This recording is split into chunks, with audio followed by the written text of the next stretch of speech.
Hello everyone, good evening. ऐसी बहुत सारी वेजिटेबल्स हैं जिनको हम सितंबर में ग्रो कर सकते हैं, बट इस वीडियो में मैं आपको शेयर करने वाली हूं कि मैंने कौन कौन सी अभी वेजिटेबल्स ग्रो कर रखी हैं।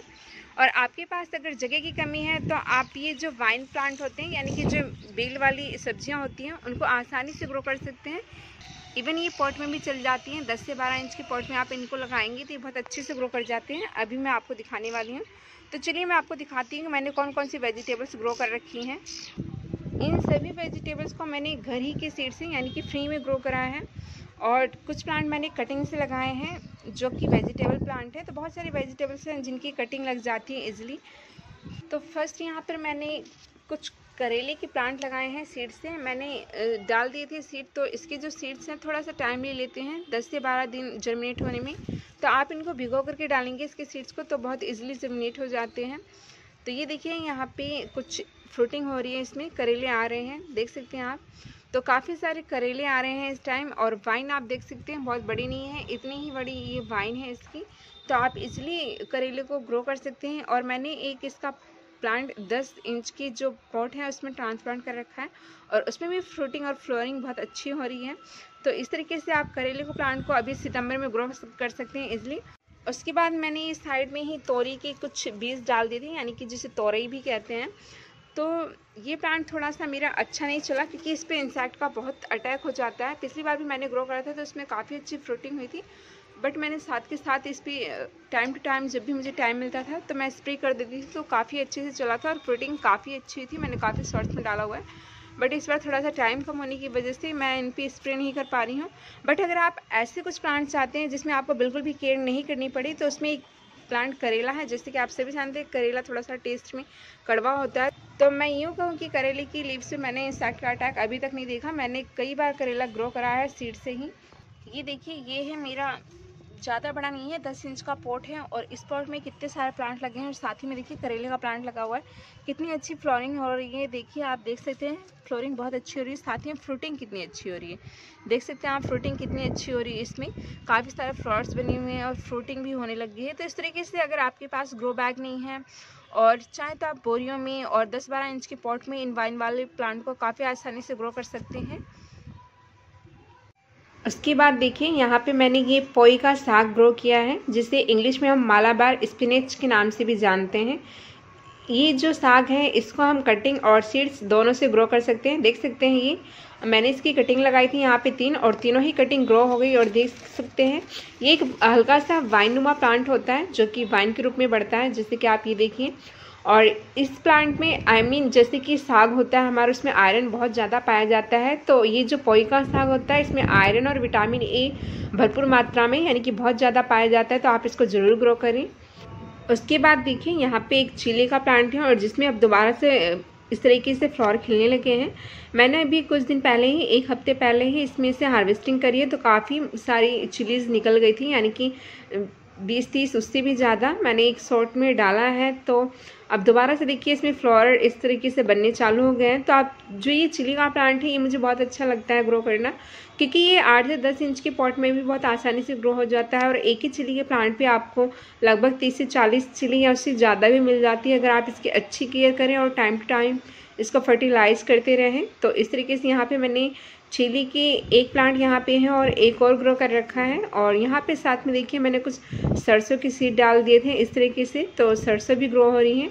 और आप सरसों को अभी भी सीड से ग्रो कर सकते हैं। और आप सभी जानते हैं कि सरसों का साग कितना टेस्टी लगता है खाने में। और अब जैसे कि सर्दियाँ आ रही हैं तो इस टाइम सरसों का साग तो बहुत पसंद किया जाता है सभी के द्वारा। तो यहाँ पे मैंने कुछ जितने भी पॉट्स में जगह जगह साइड में जगह खाली थी। आपको ज़रूरी नहीं है कि जो ये हमारे साग होते हैं इनको जब भी हम ग्रो करें तो ज़रूरी नहीं है कि आप इनको अलग से पॉट में ग्रो करें। आपने कोई बड़ा प्लांट लगा रखा है किसी बड़े पॉट में, तो साइड साइड में काफ़ी जगह होती हैं, आप इसकी कुछ सीड्स डाल दें तो इजीली ग्रो हो जाती हैं। और इधर देखिए मैंने काफ़ी सारी वेजिटेबल्स ग्रो करी हैं।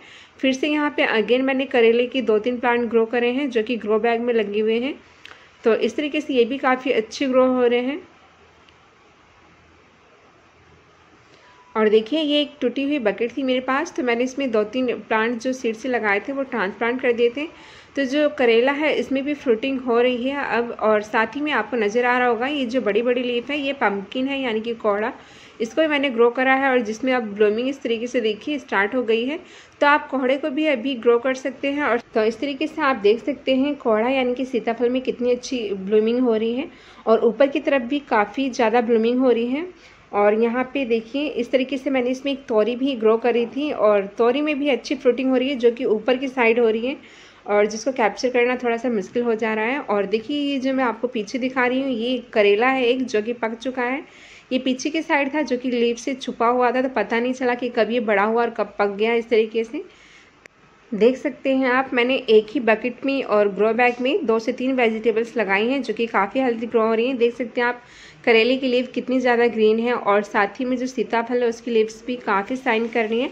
जैसे यहाँ पे मैंने देखा है कि तोरई में थोड़ा सा लीव्स उसकी डैमेज हो जाती है और इंसेक्ट का अटैक होता है।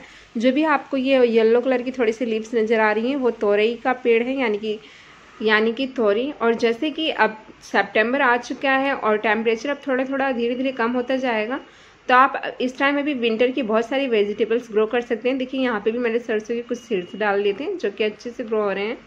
विंटर की वेजिटेबल्स में आप जैसे कि मूली हो गया, अभी धनिया, पालक, सरसों, मेथी, इन सभी को आसानी से ग्रो कर सकते हैं।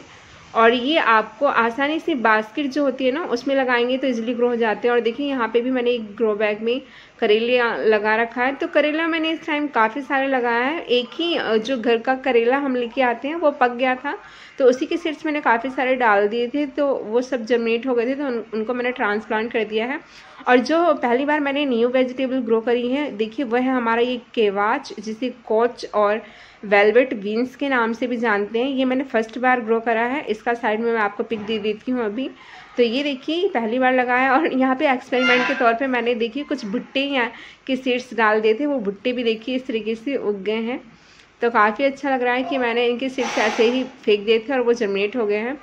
तो ये जो कैवाच है यानी कि कोच और जिसे वेलवेट बीन्स के नाम से जानते हैं, इसके भी मैंने 2 प्लांट यहाँ पे ग्रो करे हैं, एक उस ग्रो बैग में और देखिए सामने एक मैंने यहाँ पे ट्रांसप्लांट करा है अभी रिसेंटली। तो इसकी कंडीशन थोड़ी सी आपको ऐसी नज़र आएगी। और देख सकते हैं ये प्लांट, इसकी लीव्स कितनी डिफरेंट होती हैं, कितनी अच्छी लगती है देखने में, तो इसको भी आप ग्रो कर सकते हैं।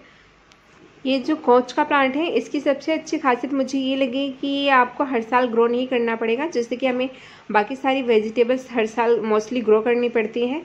ये प्लांट एक बार लगाने के बाद जब इसका मौसम नहीं रहता है तो ये थोड़ा सा डोरमेंट हो जाता है, यानी कि इसकी लीव्स सूख जाती हैं। बट जैसे ही इसका मौसम आता है तो इसमें दोबारा से ग्रोथ चालू होने लगती है। तो इस तरीके से आप इसको एक बार लगाएंगे तो ये आपके पास लंबे टाइम तक बना रहता है और इसमें बहुत अच्छी फ्रूटिंग होती है। तो इस तरीके से ये कुछ वेजिटेबल्स प्लांट थे जो मैंने अभी लगाए हैं। Thank you.